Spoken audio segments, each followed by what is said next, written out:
Hey everyone, welcome to Aging Well in KC, where we want to change the narrative on aging in Kansas City. I'm Lauren. And I'm Brian, and together we own and operate Seniors Helping Seniors KC North. And I'm JC, owner of Seniors Helping Seniors KC Metro South. Together, we want to have real conversations about aging and share our insights to help Kansas City age well. We have a fantastic show for you today. Our guest is the founder of qualOT of Life, Dr. Lindi. Welcome to the show and welcome to Aging Well in KC. It's great to have you here. Thank you so much for having me. Yeah. I'm very excited to be here. Absolutely. Well, we've got a lot of questions to ask you, and we're just going to dive right into it. Okay? I love it. So I always like to start with the question, tell us a little bit about your story and, how did you become an OT and how did you start qualOT of Life? Yeah, so the story of how I became an OT is funny, so I'm going to share it. My dad broke both of his wrists messing around on a four-wheeler right after my mom had rotator cuff surgery. So we had one non-dominant hand between the two of them, and I was 15, like driver's permit, the whole thing. So I spent a lot of time at therapy with the two of them. And I always thought I would want to become a physical therapist, and I fell in love with OT, the hand specialist that they worked with. And I'm still really good friends with her today. So that's kind of what introduced me to OT. I was one of those people that was blessed to kind of learn about the profession earlier in my life. And I still kind of feel like I was put on this earth to be an OT. I absolutely love it. Ultimately, though, hands and arms and orthopedics, not my thing. Aging, chronic conditions, very much my thing. So I went to school at Mizzou and then kind of went into that space. So I've worked in the hospital, I've worked in home health, and now I've been in the community side of things for several years now. And really making a name for yourself across Kansas City. So congratulations on everything that you're building. One of the things that you said was, talk about a physical therapy and you talk about an occupational therapist or a physical therapist, occupational therapist. Can you tell us a little bit about the difference between the two? Sure. So this is a very common misconception. Physical therapy is a lot more well known. They've done a really good job of making a name for themselves and making sure everyone knows what they do. OT, not so much. We've had like 100-year identity crisis. So no one to blame but us. But here I am. I'm going to help you now. So physical therapy, they really focus on the balance, the strengthening, being able to get from A to B.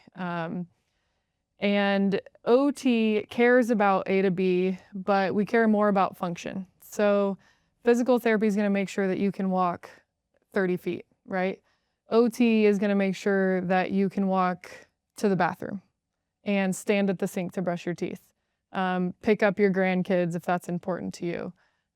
Make sure that you can do life, essentially. So PT is amazing, and they do a lot of that foundational stuff. OT gets to be very holistic. We get to zoom out. We get to say, what's important to you? Can you do it? What are your barriers? How can we address those things? So I've always said PT is more of a science, OT is more of an art. And I think OT is also more of a philosophy. So again, we can zoom out and address lots of parts of life. So that's my favorite part about it. I've always been a little bit more creative, and I think OT allows for that. That's awesome. That's such a good overview. So tell us a little bit about what does a typical day look like for you? So I'm really glad you asked that because and we'll talk about more what I do with qualOT a little bit later, but as a traditional OT, you're probably in a more traditional setting. So we're in a hospital, we're in an outpatient clinic, doing home health, that kind of thing. So again, our evaluation is how were you doing things before your injury? How are you doing things now? How can we close the gap? Or what's important to you and how can I help you work on that? So instead of maybe lifting weights to where I can carry the laundry basket, we're just going to carry the laundry basket across the room. So it might be kind of structured things like that. Typical day for me, I'm doing more of that zoom out stuff, really looking at people's quality of life. You can kind of think of it as consulting. So I'm really looking, people are giving me, here's what I'm struggling with as an aging adult that wants to age in place. And I can make recommendations. How do we make the house safer? I can say, have you looked into these awesome community resources out here that could help you stay at home longer? Have you, gotten your paperwork together if you can't communicate for yourself? So really kind of that whole picture thing. But a lot of aging adults are finding, I want to stay in my home, but I'm going to wait for a crisis to happen before I do anything about it. So really just looking at all of the things that are going to keep you here. And I really think just with a little education and personalized recommendations, we can keep you in your home like 5, 10, 15 years longer. So Yeah, and that's huge because, that's what we do. That's our goal, is to allow our clients to stay where they are, to age in place. So can you give us a few examples on how you help families? Because a lot of times it's not just the client, it's the family. So how do you come alongside the family and help them do that? for sure. So a lot of my clients actually think of me as a daughter for hire. One of my original clients still calls me her rent-a-family. So same concept. But it is very much for the family because as an adult child that's not retired yet, caring for your own kids and your own grandkids or whatever, and then you want to be there for mom and dad. There's a ton of guilt there, and ultimately they just want to be told I'm doing a good job. I'm doing a good job as a kid, but I also don't want to become a caregiver. I want to stay kid. So examples. So I've done family calls where I meet with just the siblings that live all over the country, and we can say, hey, you guys are doing a good job. Let's talk about what you're willing and able to do, and then let's piece this together as a family. I've done kid, adult child, and mom, dad in the home. Everyone gets to say their piece, and I'm a mediator, right? So I can be like, I know you think mom has to do this, or this is what you think, but ultimately we need to listen to what mom wants, and keeping her pet is really, really important to her, and that's something we need to prioritize. Recently, I had a client reach out and say, I've decided I want to be cremated, and I don't want to have to deal with all the paperwork because it's very overwhelming for me. So I called all the places and found a place that matched all the things that she wanted. And in a few weeks, we're going to go sit down and I'll just be there to be in that meeting with her. Last year, I was a colonoscopy lady. I took a bunch of people to colonoscopies. I was there. They were coming out of anesthesia, so I was able to talk to the doctor, write some things down for them because it was a lot for them. Sure. And then another example, because there's a lot of, it's very personalized what people need, Absolutely. Another example is I make these folders with all of your information. So name, address, phone number, emergency contacts. Biggest one is updated medication list, allergies, preferred pharmacy. But then I also put your past medical history, all of your specialists, what their fax number is, their address, that kind of stuff. And then people have this folder that they can bring with them to the doctor, and they can feel really confident advocating for themselves. And then adult child gets a copy too. So if we forget one or they're meeting you at the appointment, that kind of thing. So I think daughter for hire is vague, but on purpose, because it's really kind of support that a family member would give you. Right. But people have busy lives, and the American culture is, take care of me first kind of thing. Sure. You touched on something. I'm going off script. Sorry. You touched on something that is so prevalent in caring for seniors, no matter what you're doing, and that's the family dynamic. So I'm just curious to get your take on best practices when working with a new family or supporting some of our listeners that might be interested in pursuing something. They know that mom or dad needs something, but they don't know how to start. So what does that look like for you in terms of having that family dynamic and working through that? I think that's a really, really good question, and everyone's kind of wondering it, but they don't articulate it as well as you. I think the biggest thing I'm finding, one, proactiveness, and I think people on like the other side where we are, I feel like we say that broken record, like, don't wait for a crisis to happen, you have to be proactive. And that's easier said than done, because it's like when do I Well, it's gonna start be being in a few proactive? weeks. I'll get to it tomorrow. Yeah, a few months, I'm doing great, that kind of thing. But ultimately, proactive means I'm doing great. That's when you start. Sure. But family dynamics. So you start sooner than you think you do, and everyone wants to sit down and have one big conversation. Like, okay, we have to get ready for it. It's going to be a lot. It's going to be intense. There's a lot going on with this, and that's when the conversations go not the way we expected, because defensiveness. We didn't think through things. We can't get through this entire list in a reasonable amount of time. People live elsewhere, so then you have to update people on that conversation. It's very tense, and then that's when we get kind of fatigued, and then that's when we say you need to. Yeah. And no one likes to be told what they need to do, because we all like to have control. So the best way to navigate it is to lower your expectations on what you're going to get done in a conversation, and plan to have a lot of small conversations instead of one big conversation. And honestly, I think the first question when you start one of those is, are you happy with your current situation? No, like, people don't ask me that. Are you happy? I mean, that, like, how powerful is that if someone asked you that? Absolutely. And then if the answer is yes, like, that's awesome. How can we keep you happy? Or if the answer is no, okay, we need to refine that for you. I just think that's a much better approach than, you're falling a lot, I'm worried about you, you're doing poorly, and we have to do something about it.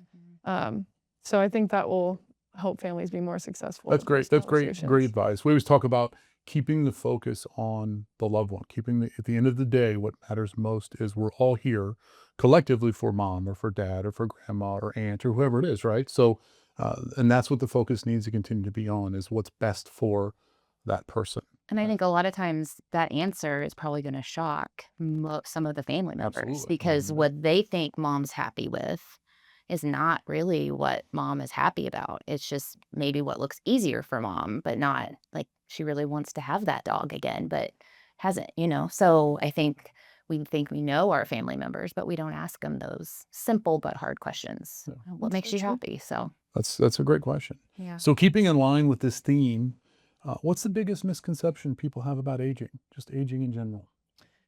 I do think it goes in line with that, and I think it's really unfortunate, but just after we retire, after our mobility declines, whatever it is, and which is a whole different line for different people, right? There's not like an age when this happens, but I think the misconception is like, you're just on the decline, like, good luck, we'll support you while you decline. And I mean, I can't tell you how many 90-year-olds I've met recently who are just like crushing it and are happy, 100%. and their families are like, I don't know how they're doing it, but Yep. like, I love it. It's so much better for us. And so it's not a decline, but I also think a lot of aging adults feel that in their soul too, because society told them, there's not much for you. Or you should be able to left. do all of these things. Yeah, you It's should be a able to do this. usefulness thing, right? Yeah, I don't matter as much as I used to. I still kind of matter. Which is so sad. Yeah, and so I think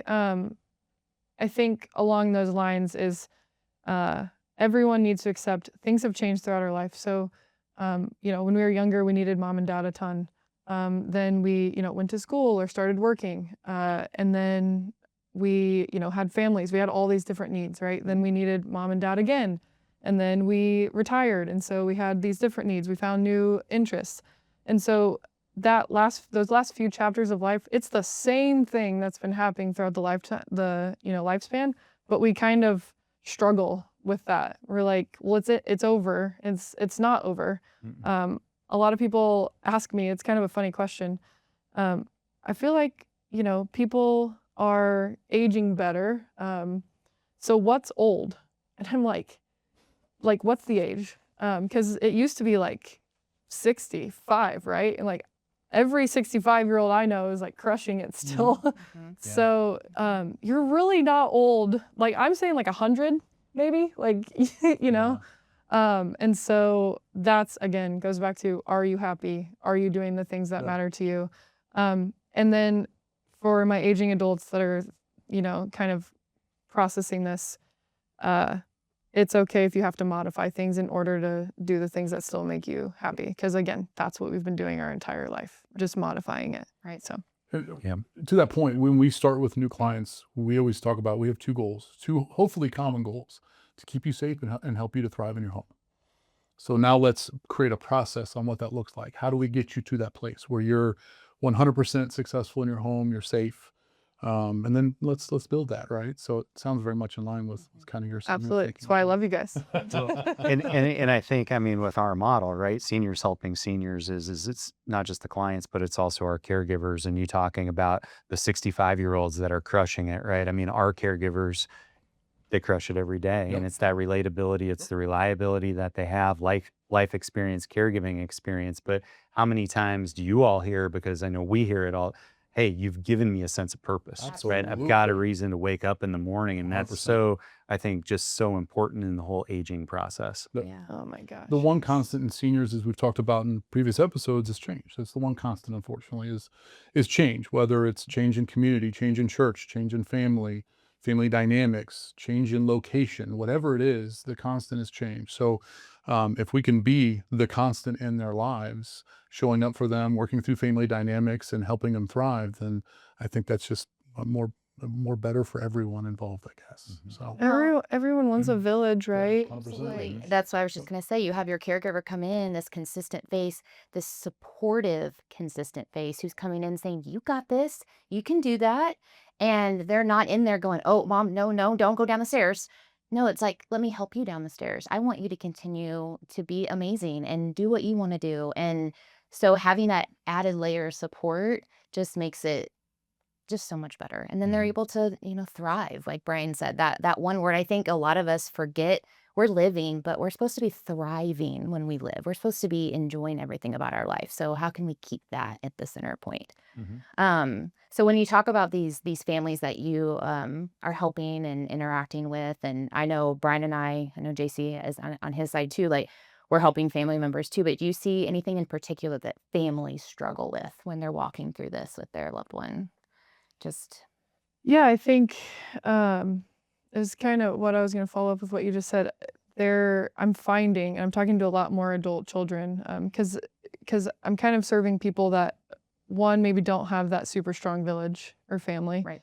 but on the same token, I'm also serving these big, huge families that like just don't know where to go and need a little bit of guidance. And so I think it's this like huge amount of guilt on like, I don't know, I don't work in healthcare, or, I didn't go to class on how to age well, because that doesn't exist.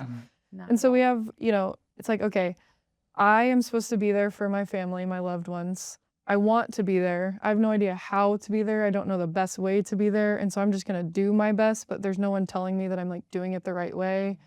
Because I'm going to use my art and science thing again. It's way more of an art than a science whenever you're like, caring for a loved one. We're all different humans. We have all different wants and needs and that kind of thing. Right. So I think that's the biggest thing that families are dealing with. There's all this like guilt, and they want to be there and they don't feel like they're doing enough or doing the right things. And there's like so much to do. And so then it's like, I'm tired, and it's not even full blown caregiver burnout. It's just like, it's a lot to manage my own stuff and somebody else's stuff. Right. And so I think what we can do for people is say, you are doing a really good job.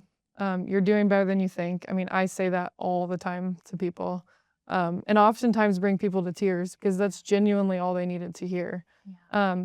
But then here's a few more things that we can do even better. And also, if that's too much for you, I've got you. I've got your back. We can help you with that.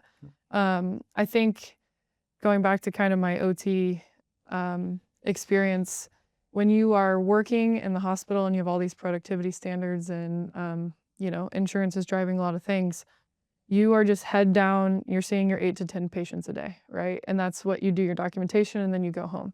There's no like learning about these awesome services like what you guys do. I mean, you guys meet all these people in the aging space. It's incredible. But people in the healthcare, which is where people go to get help, don't know about them because they can't go to a networking meeting on a Tuesday Yep. Right. over lunch. Yep. And so also just being that person that says, hey, there's all these things out here. People just don't know that they exist. And then again, the culture is you got to figure it out on your own. So I think that's the thing. People want to know that they're on the right track. Yeah. For super high achievers, that's all they need to be told that they're on the right track. Yeah. And some people that have some more things on their plate, they're like, they can accept more help, which is awesome. Yeah. But you're right. We all want a village. So Yeah, for sure. So the now infamous Nobody Warned Us Club. I love this trying to idea. get infamous. I Tell love us- this so much. Tell everyone what this is, what it's about.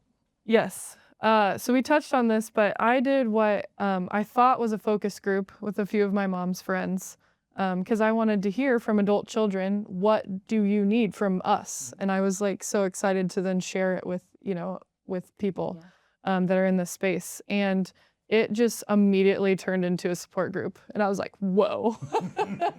I said, introduce yourself and tell me why you're here. And like that took 45 minutes for 10 people. And then I said, give me one word that kind of talks about your experience or explains your experience. And they said guilt.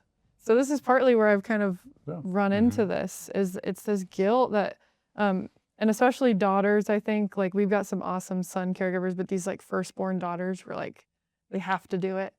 And so I was like, okay, maybe this does need to be a support group, but also all of, the people that I felt this would be appropriate for wouldn't identify with the term support group, I think. Because it's like, I'm doing fine. I'm actually thriving in my life.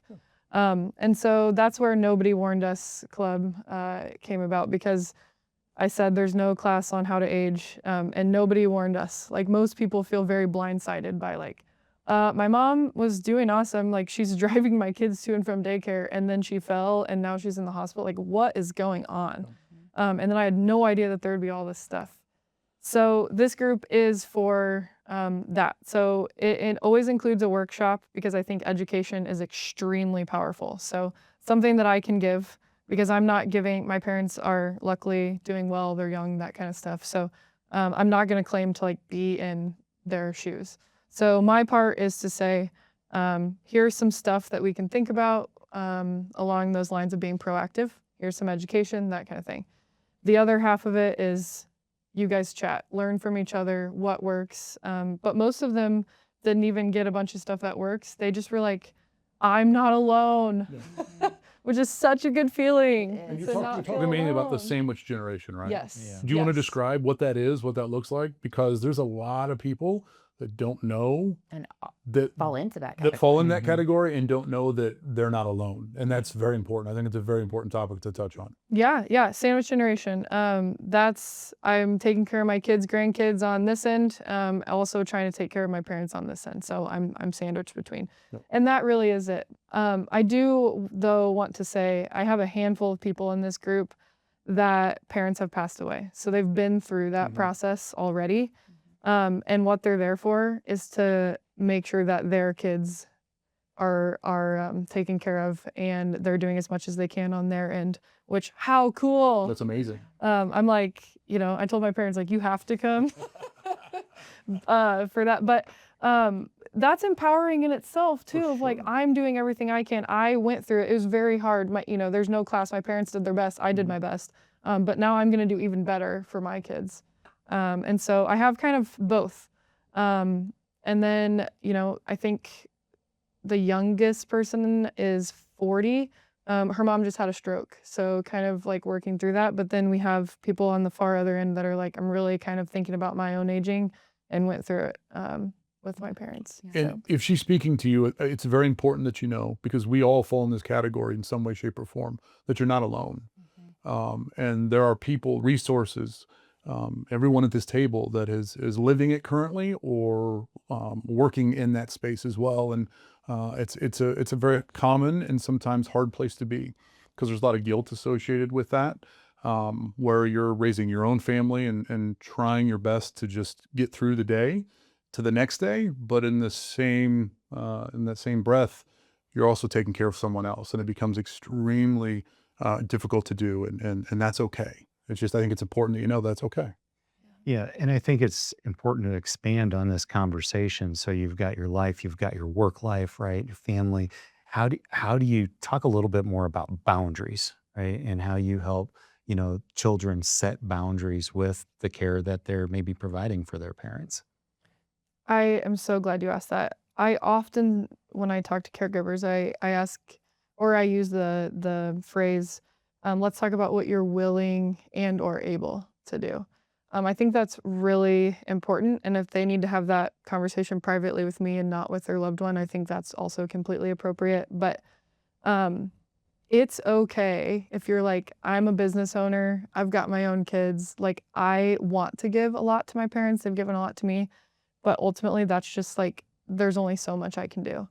Um, that is absolutely okay. I need people to know that. It really, really is. You are gonna have people in your circle that are like, I quit my job so I can hang out with my mom. That's fine too. It's what you decide you are willing to do first and able, because we have our own stuff. And this really does align with kind of what Americans do, where we're not having mom and dad move in with us, that kind of thing. But I think it's really important. But it is a self-reflection tool. So a lot of times when I actually leave caregivers with that and they come back to me. Caregivers, adult children, however you want to say that. But they come back to me and ultimately a lot of times they sit down and they're like, I think I can do a little bit more than I thought. I was scared, but I can do twice a week. And we're like, twice a week? That's massive, That's so massive. And then, we can have people come in the other days of the week. Or maybe twice a week is all we need. And then, touch back with me in 6 months and let's talk. Do we need to change that? And if it stays at 2 times a week, but mom is needing more help, great, let's get it for her. So I think it's really important that people know it's okay if you are not willing and able to do as much as you think you're supposed to. But if you don't establish that, that's when you're going to get burnt out and that's when you're going to do too many things. So if the answer is twice a month, the answer is twice a month. That's what you say yes to. And then we find other resources because they exist for the other.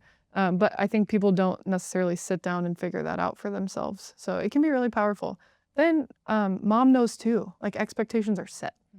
And then also, so then are those boundaries. I set it at this twice a week and that's what we're going to do. And that's my boundary. Great. Yeah, this is Right. awesome. Dr. Lindy, I love your whole mindset for what you're doing, what your goal is, what you're striving for. So tell us a little bit about what does qualOT look like in a few years? Where do you hope to go and grow? Um, that's a tough one. I know. Tough, but not tough. I'm doing this on my own. A lot of people that have kind of gone into this aging in place space, this case management consultant space, have been nurses, social workers, that kind of thing. And so I'm really proud to be an OT in this space because I think we bring a unique perspective to it. This philosophy, this approach of quality of life matters, holistic care matters, that kind of thing.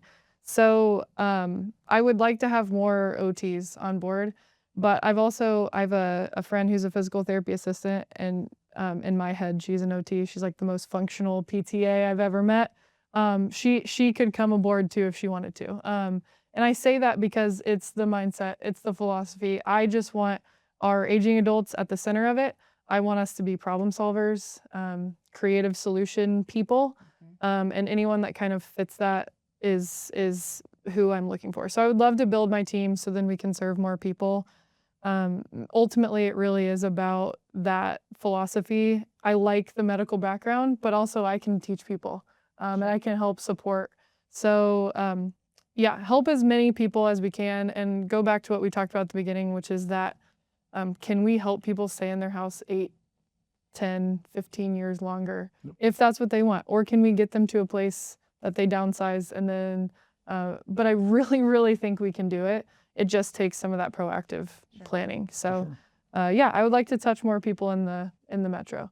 But also those people, adult children, or even aging adult where their kids here, telehealth wise, meeting, making sure families are meeting that way too. So outside the metro, in that sense as well. Yeah, awesome.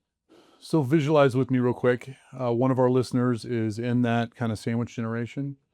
and they're just completely overwhelmed by a parent that's aging, and they're working through that process right now. So, what would you want them to know? It's okay to be overwhelmed. We've kind of said that. Mhm. But I think that's take a deep breath. And there's people out there that are here to help you. And honestly, a Google search will get you somewhere. But there are people there to help you. If it feels hard, it is hard. If you don't know where to start with that small conversation. It's very, very common, but there is absolutely a way to do it. So I think that is important to touch on. While we say things are really hard, everyone's different, that kind of stuff. I've seen people age successfully. I've seen people age unsuccessfully. You can choose the successful route, very much so. But it does require proactiveness, lots of conversations, and being open to using resources and trusting those experts. I still think that, the family should always be in control, but there are experts. Listen to them, educate yourself. I mean, there's so many people that are doing free webinars and stuff out there. So, yeah, that's kind of the process that we would go down, and then focusing on what is good quality of life for you and for me as adult child or whatever. And it can happen. It very much can happen. I have to say, I just got goosebumps when you said, if it feels hard, it's hard. And I think so many of us don't want to admit that this is too hard for me, or this is hard right now in this moment, because then I have to accept something, that I might be past my limit, or this is outside of my scope, or I don't know where to turn either. But just accepting, if it's hard, it's okay. Just say it's hard, and then we can go from there. Yeah. So that's And you awesome don't to have say to that. go from there that day. Like, Right. have yourself that glass of wine tonight. It sucks. It's fine. It's hard, but just leveling the playing field, like, this is hard. Okay, now we can move on, and now we can go from there, and not just feel like this should be so much easier. Well, no, not necessarily. Yeah. This is all hard stuff. And you also touched on something, community. We live in an amazing city that has so many resources available to support aging aging individuals and their families as well. It's just a matter of getting in touch with the individuals or knowing where to start. So that was good advice that you gave. Yeah. For Thanks. sure. Yeah. And I think too, there's always those people that you can hire. Amazing. Like, love that. But I also, I recently had a client tell me that every morning she turns on her front door light, and the neighbors across the street check on it, make sure it's on. And then if it's not I've heard on, that too, with some clients, that's their little signal across the street that Yeah, I'm it's okay, I'm okay, I'm good. yeah, Yeah. like that is your village. It doesn't have to be this big, gigantic thing, but I think people are so nervous to reach out to the grandkids, the niece, the nephew, the neighbor, whatever.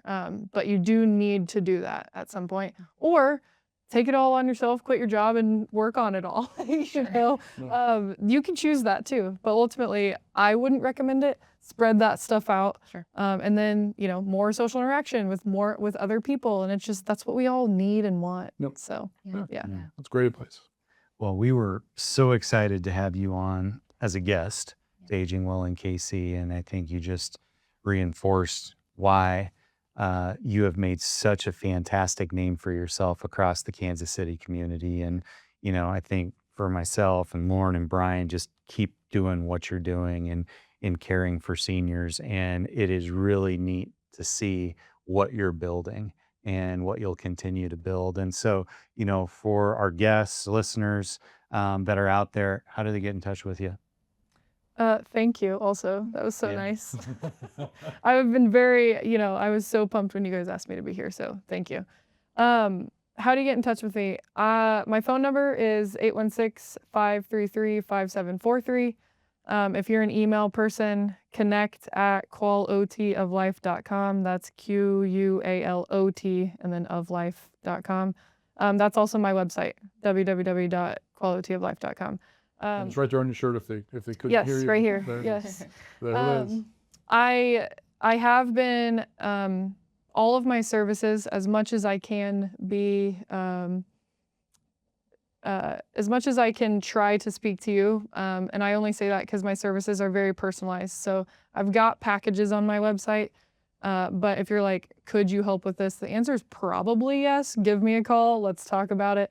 But all my prices are there. I try to be very transparent and just kind of help you that way. So you can always sign up for a discovery call on my website. I'm also on all the LinkedIn, Facebook, Instagram. I'm doing my best with all that stuff too. Yep. But yeah, just give me a call. You get me. So That's good. That's good. So if you want to talk to Dr. Lindi, you've got the phone number, the information, and we just really appreciate you being on Aging Well in KC. thank you guys so much. You're Really welcome. appreciate it. Well, I just, if I can, I just wanted to say thank you as well. It's awesome when we get to work with people that genuinely care and genuinely want to make a difference in the community. So thank you. Thank you for what you do. Yeah, can I plug you guys? I mean, I recommend you guys all the time. I think what you're doing is phenomenal, and I really kind of gravitate towards people with a similar mindset. So you guys have been hyping me up. I really appreciate it. You guys are doing great work. We've talked about the mattering, and you give that to your caregivers, but you're also keeping people in their homes, and what you do is also just absolutely phenomenal. So I'm so happy to always partner with you guys on stuff because.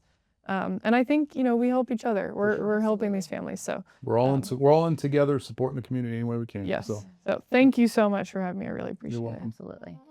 Thanks.